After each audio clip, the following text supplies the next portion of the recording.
Hey everybody, it's Neil, and I got this screen rotation bracket for my Tesla. It goes for the 3 and the Y.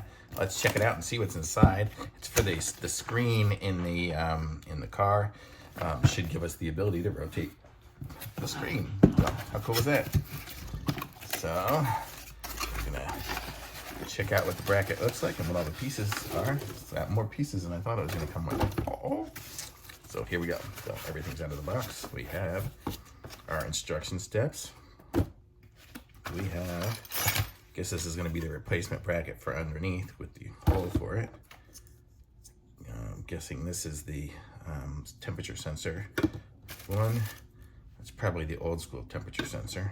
With some tools, that's kind of nice. It comes with our little wrenches and star ones and some bolts too. Very nice.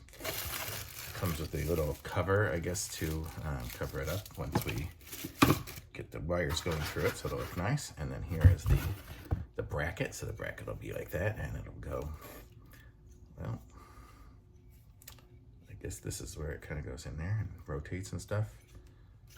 Is it just, well, probably needs to be mounted in for it to do its rotation stuff, but this is it. So it kind of goes a little bit, rotated a little bit, but it's gonna be hard to do without the screen on it, but that's the bracket. So let's go put it on and see what happens. Okay, and here it is installed, and you can see it's kind of facing me here, and then I can twist it the other direction so it'll face the passenger if they wanna do something on the screen, and I can face it in the middle. I can go down.